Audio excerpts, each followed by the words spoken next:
Assalamualaikum warahmatullahi wabarakatuh. Selamat pagi, selamat siang, selamat malam kepada Ibu Sofi selaku dosen pengampu mata kuliah Akuntansi Keuangan Lanjutan 1 dan teman-teman sekalian telah mengizinkan kami untuk mempresentasikan pembahasan kami hari ini, yaitu investasi saham, investor, akuntansi dan pelaporan. Kami dari kelompok 6. Sebelum kami masuk pada materi yang kami akan bahas, izinkan kami memperkenalkan anggota kami. Perkenalkan, nama saya Abigail Elvira Kristianti dengan NPM akhir 110. Kemudian rekan saya Ayunda Mentari dengan NPM akhir 116. Kemudian rekan saya selanjutnya itu Alexandra Soraya dengan NPM akhir 164. Kemudian rekan saya Melati Cahyaning dengan NPM akhir 185. Dan yang terakhir yaitu Nirmala Nur Oktavia dengan NPM akhir 166. Baik, kami akan masuk pada materi yang pertama, yaitu akuntansi untuk investasi saham. Nah, pada hal ini, prinsip akuntansi yang berlaku pada umumnya yaitu GAAP, di mana untuk mencatat akuisisi saham biasanya mengharuskan investor mencatat investasi pada biaya perolehan yang sama dengan nilai wajar pada saat akuisisi. Nah, salah satu dari dua metode dasar akuntansi untuk investasi saham ini biasanya umum digunakan, yaitu metode nilai wajar biaya atau metode ekuitas. Kita akan masuk pada pembahasan, yaitu konsep yang mendasari metode nilai wajar atau biaya dan ekuitas. Nah, berdasarkan metode nilai wajar atau biayanya, kami mencatat bahwa investasi dalam saham biasanya biaya yang melaporkan dividen yang diterima sebagai pendapatan dividen. Nah, tapi dalam hal ini ada pengecualian, di mana dividen yang diterima ini melebihi bagian investor dari laba yang setelah diterima, setelah saham diperoleh, dianggap sebagai pengembalian modal atau disebut dengan dividen likuidasi dan dicatat sebagai pengurangan dalam akuntansi investasi. Nah, dalam hal ini, ekuitas yang memiliki nilai wajar yang mudah ditentukan sebagai sekuritas perdagangan atau sekuritas yang dibeli dan disimpan terutama untuk tujuan dijual kembali dalam waktu dekat. Atau sekuritas ini yang tersedia untuk dijual, investasi yang tidak diklasifikasikan sebagai sekuritas perdagangan. Dalam kedua klasifikasi ini, menggunakan nilai wajar untuk melaporkan investasinya pada akhir setiap periode pelaporan dan melaporkan keuntungan, kerugian, dan dividen yang terrealisasi dalam laba bersih. Nah, metode ekuitas akuntansi ini pada dasarnya adalah akuntansi akrual untuk investasi yang memungkinkan investor untuk menjalankan pengaruh signifikan atas invest. Yang berdasarkan metode ekuitas dicatat melalui investasi pada biaya perolehan yang sama dengan nilai wajar tanggal akuisisi dan menyesuaikan laba, rugi, dan dividendnya. Dan pada dividen yang diterima dari investe adalah divestasi yang berdasarkan metode ekuitas dan dicatat sebagai penurunan dalam akun investasinya. Dalam metode ekuitas ini penting karena memiliki beberapa alasan. Alasan yang pertama yaitu investasi ini merupakan komponen signifikan dari total aset laba bersih dan keduanya bagi beberapa perusahaan. Kemudian alasan kedua yaitu perusahaan patungan dan investasi bertujuan khusus lainnya secara luas menggunakan metode ekuitas. Lalu alasan yang ketiga yaitu metode ekuitas ini digunakan dalam pembahasan penyusunan laporan keuangan konsolidasi di bab-bab yang selanjutnya. Kita masuk pada prosedur akuntansi metode nilai wajar atau biaya ekuitas. Nah, bisa diasumsikan bahwa Pop Corporation ini mengakuisisi 2.000 dari 10.000 saham beredar pada Sun Corporation pada harga $25 per saham pada tanggal 1 Juli. Asumsikan nilai buku dan nilai wajar aset dan liabilitas Son sama. Selanjutnya, uang tunai yang dibayarkan dengan 20% dari nilai aset bersih dari Son. Laba bersih Son untuk tahun fisikal yang berakhir pada tanggal 31 Desember ini adalah $25.000 dan dividen sebesar $10.000 dibayarkan pada tanggal 1 November. Namun, jika ada bukti ketidakmampuan untuk menjalankan pengaruh yang signifikan, POP harus menerapkan metode nilai wajar atau biaya, menilai kembali akun investasi ke nilai pasar wajar pada akhir periode akuntansi.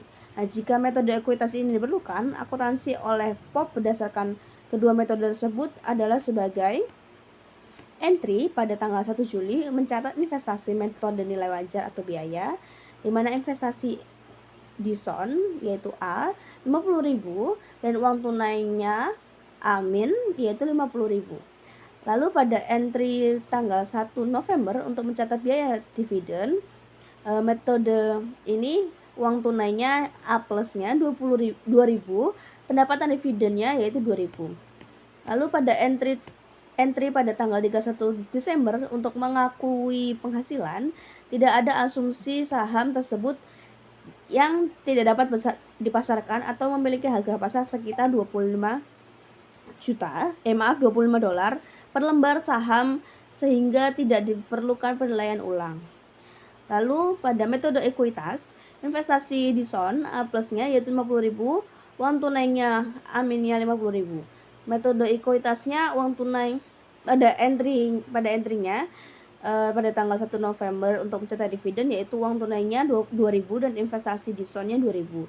Kemudian untuk pada entry tanggal 31 Desember untuk mengakui penghasilan, metode ekuitas yaitu investasi Dison A plusnya yaitu 2.500, pendapatan dari anak yaitu 2.500 dan hasilnya yaitu 2.500 dikali 1,5 tahun dikali 20%. Nanti kita masuk pada prosedur akuntansi metode nilai wajar dan biaya ekuitas yang selanjutnya yaitu berdasarkan penghitungan nilai metode nilai wajar atau biaya. Jika Pak mengakui pendapatan sebesar 2.000 dolar ini dia melaporkan investasinya di Dison pada biaya 50.000 dolar pada tanggal 31 Desember. Berdasarkan metode ekuitas, Pop mengakui pendapatan sebesar 2.500 dolar dan melaporkan investasinya di Dison pada 50.500 dan pada tanggal 31 Desember. Dengan ringkasan aktivitas akun investasi metode ekuitas Pop di mana 1 Juli biaya awal yaitu 50.000 dolar, kemudian pada 1 November dividen yang diterima yaitu 2.000, kemudian pada tanggal 31 Desember mengakui 20% dari laba bersih anak selama 1,5 tahun yaitu 2.500 orang, dan pada tanggal 31 Desember saldo akhir yaitu 50.500, di mana entry untuk mengilustrasikan metode nilai wajar atau biaya ini mencerminkan situasi umum di mana investor mencatat pendapatan dividen yang sama dengan dividen yang benar diterima. Pengecualiannya muncul ketika dividen yang diterima melebihi bagian laba investor setelah investasi tersebut diperoleh. Dengan sudut pandang investor, kelebihan dividen sejak akuisisi investasi adalah pengembalian modal atau dividen likuidas. Jadi kita masuk pada konsekuensi ekonomi dan penggunaan metode nilai wajar atau biaya dan ekuitas. Pada metode akuntansi yang berbeda, nilai wajar atau biaya dan ekuitas menghasilkan sejumlah investasi yang berbeda dari neraca investor dan jumlah pendapatan yang berbeda dalam laporan laba rugi. Nah, bila investor dapat secara signifikan memengaruhi atau mengendalikan operasi investasinya, termasuk deklarasi dividen, metode nilai wajar atau biaya tidak dapat diterima. Nah, dengan memengaruhi atau mengendalikan keputusan dividen investasi ini, investor dapat memanipulasi pendapatan investasi yang dilaporkan. Namun, meskipun metode ekuitas bukan pengganti konsolidasi, pendapatan yang dilaporkan oleh induk perusahaan dalam laporan laba rugi terpisah berdasarkan metode ekuitas secara umum sama dengan bagian induk perusahaan dari laba bersih konsolidasi yang dilaporkan dalam laporan keuangan konsolidasi. Selanjutnya kita akan masuk pada metode ekuitas atau konsolidasi satu baris. Nah, apa sih yang dimaksud metode konsolidasi satu baris? Konsolidasi satu baris ini yaitu investasi dilaporkan dalam jumlah tunggal pada satu baris neraca investor dan pendapatan investasi dilaporkan dalam jumlah tunggal pada satu baris laporan laba rugi investor. Nah, kecuali jika investasi ini telah menghentikan operasi yang memerlukan pengungkapan terpisah. Pada konsolidasi satu baris ini juga berarti bahwa pendapatan perusahaan induk atau investor dan ekuitas pemegang saham adalah sama ketika perusahaan anak atau investasi ini dicatat berdasarkan penerapan metode ekuitas yang lengkap dan benar, dan ketika laporan keuangan induk dan anak perusahaan ini dikonsolidasi. Pada laporan ini, keuangan konsolidasi menunjukkan pendapatan dan aset bersih yang sama, tetapi mencangkup rincian pendapatan dan beban serta aset dan kewajibannya. Pada hal ini, metode ekuitas menimbulkan banyak kerumitan, di mana pada kenyataannya metode ini memerlukan kerumitan komputasi yang sama dan ditemui dalam penyusunan laporan keuangan konsolidasi. Nah, prosedur akuntansi dasar untuk menerapkan metode ekuitas adalah sama, baik investor memiliki kemampuan untuk menjalankan pengaruh signifikan atas investasinya, di mana kepemilikan 20% hingga 50%, atau kemampuan untuk mengendalikan investasinya di mana kepemilikan lebih dari 50%. Hal ini penting karena investasi lebih dari 50% merupakan kombinasi bisnis dan memerlukan penyusunan laporan keuangan konsolidasi ini.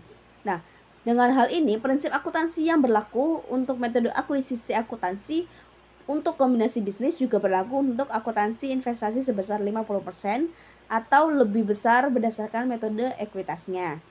Perbedaan antara cara penerapan ketentuan gabungan dalam bab yang kita bahas ini dari cara penerapan dalam bab 1 muncul karena ada beberapa alasan. Yang alasan pertama yaitu baik investor maupun investasi ini tetap eksis sebagai badan hukum terpisah dengan sistem akuntansi sendiri atau akuisisi. Kemudian alasan kedua itu metode ekuitas hanya berlaku untuk satu entitas saja atau satu investor. Lalu alasan ketiga itu kepentingan ekuitas investor dapat berkisar sekitar 20% hingga 100%.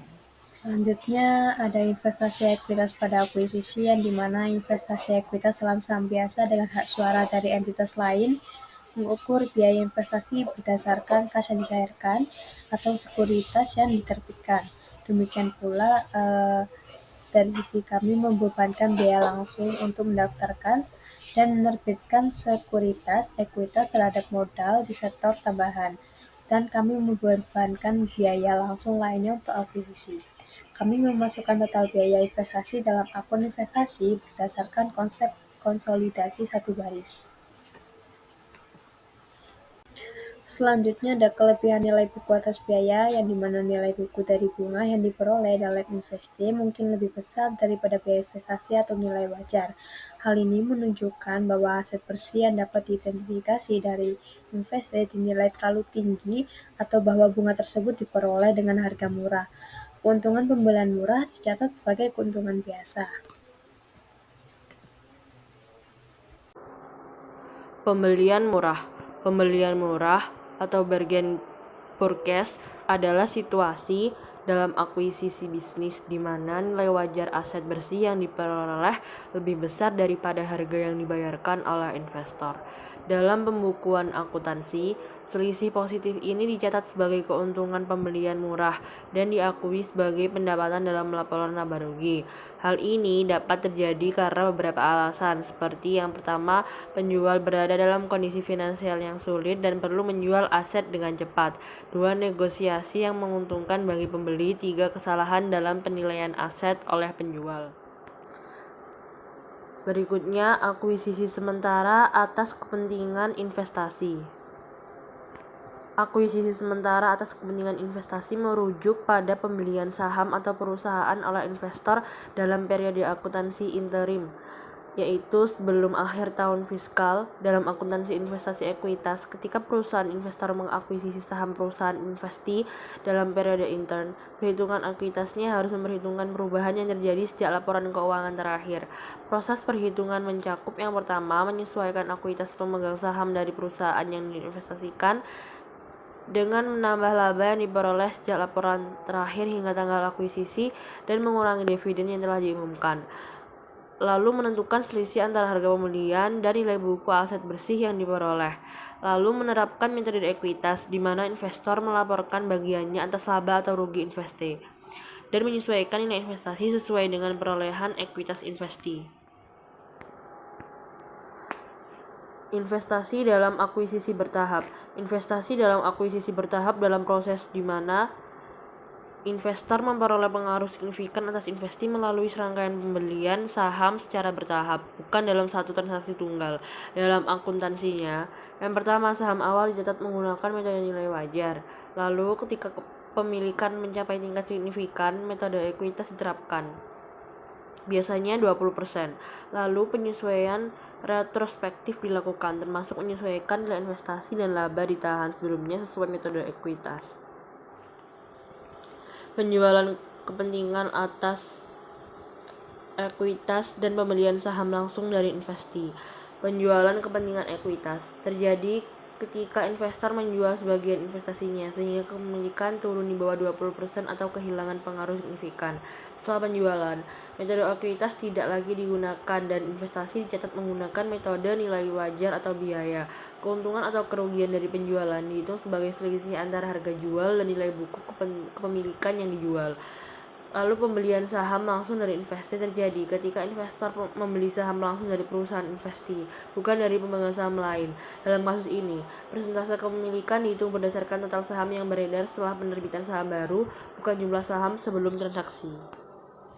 Selanjutnya, saya akan menjelaskan terkait pengungkapan untuk investasi ekuitas. Sejauh mana pengungkapan terpisah harus diberikan untuk investasi ekuitas bergantung pada signifikansi materialitas investasi tersebut terhadap posisi keuangan dan hasil operasi investor.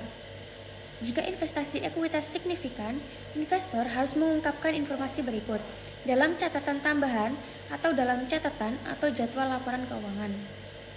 Yang pertama, nama setiap pihak yang menerima investasi dari investor atau disebut investi dan persentase kepemilikan dalam saham biasa. Kemudian yang kedua, kebijakan akuntansi investor sehubungan dengan investasi pada saham biasa. Kemudian yang ketiga, perbedaan jika ada antara jumlah investasi yang dilakukan dan jumlah ekuitas yang mendasarinya dalam aset bersih, termasuk perlakuan akuntansi atas perbedaan. Kemudian adapun transaksi pihak-pihak terkait muncul ketika salah satu pihak yang bertransaksi memiliki kemampuan untuk mempengaruhi operasi pihak lainnya secara signifikan. Pengungkapan yang diwajibkan mencakup hal-hal berikut. Yang pertama, sifat hubungan. Kemudian yang kedua, uraian tentang transaksi. Lalu yang ketiga, jumlah dolar dari transaksi dan setiap perubahan dari periode sebelumnya dalam metode yang digunakan untuk menetapkan ketentuan transaksi untuk setiap laporan laba rugi yang disajikan. Kemudian yang keempat, jumlah yang harus dibayarkan atau jatuh tempo dari pihak terkait pada tanggal neraca untuk setiap neraca yang disajikan. Selanjutnya, menguji goodwill untuk penurunan nilai. Goodwill dan aset tak berwujud tertentu lainnya yang memiliki masa manfaat tak terbatas tidak diamortisasi. Aset tak berwujud yang tercatat yang memiliki masa manfaat pasti akan terus diamortisasi selama masa tersebut. Jika aset tak berwujud memiliki masa manfaat pasti, tetapi tidak diketahui, perusahaan harus mengamortisasi selama estimasi terbaik masa manfaat. Lalu selanjutnya ada mengenali dan mengukur kerugian penurunan nilai. Uji penurunan nilai goodwill merupakan proses dua langkah. Perusahaan harus terlebih dahulu membandingkan nilai buku dengan nilai wajar semua aset dan liabilitas di tingkat unit pelaporan bisnis. Nilai tercatat mencakup jumlah goodwill. Untuk tujuan penerapan standar, GAAP mendefinisikan unit pelaporan sebagai segmen operasi atau satu tingkat di bawah segmen operasi. Selanjutnya ada nilai wajar tersirat dari goodwill. Perusahaan harus menentukan nilai wajar tersirat dari goodwill dengan cara yang sama seperti yang digunakan untuk mencatat niat baik pada tanggal penggabungan usaha. Perusahaan mengalokasikan nilai wajar unit pelaporan ke semua aset dan kewajiban yang dapat diidentifikasi, seolah-olah mereka telah membeli unit tersebut pada tanggal pengukuran. Setiap kelebihan nilai wajar adalah nilai wajar tersirat dari goodwill. Lalu ada menentukan nilai wajar unit pelaporan. Nilai wajar aset dan liabilitas adalah jumlah yang dapat dipertukarkan dalam transaksi yang wajar.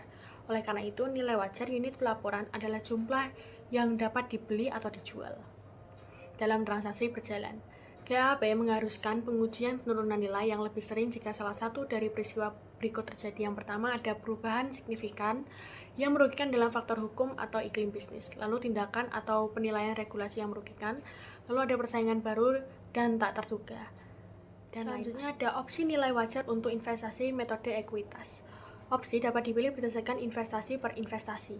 Perusahaan yang mengambil opsi nilai wajar akan menghitung nilai wajar menggunakan metode yang dijelaskan sebelumnya. Opsi harus terus berlanjut selama investasi tersebut dimiliki. Nilai wajar dihitung ulang setiap tahun. Lalu perubahan nilai wajar tercermin dalam laba bersih investor dan jumlah kumulatif yang mengimbangi akan dicatat dalam penyisihan penilaian. Lalu ada pelaporan dan pengungkapan. GAAP mengharuskan perusahaan untuk melaporkan jumlah agregat material goodwill sebagai pos terpisah pada neraca. Demikian pula, perusahaan harus menunjukkan kerugian penurunan nilai goodwill secara terpisah dalam laporan laba rugi sebagai komponen pendapatan dari operasi yang berkelanjutan. Lalu ada investasi metode ekuitas. Pengujian penurunan nilai untuk investasi, metode ekuitas dilakukan berdasarkan nilai wajar versus nilai buku investasi secara keseluruhan. Kerugian penurunan nilai dapat diakui untuk investasi metode ekuitas secara keseluruhan. Goodwill yang timbul dari investasi metode ekuitas tidak diuji secara terpisah untuk penurunan nilai. Lalu ada masalah yang mungkin terjadi. Metode penilaian alternatif sangat subjektif. Aturan tersebut juga menimbulkan masalah yang cukup besar bagi auditor. Estimasi nilai wajar mungkin sangat sulit diverifikasi secara objektif. Auditor mungkin juga menghadapi masalah manajemen laba untuk beberapa klien. Jika sebuah perusahaan memiliki untuk mengambil risiko besar dengan menghapus sejumlah besar goodwill, sifat konservatif pelaporan keuangan membuatnya sulit untuk menentang estimasi manajer.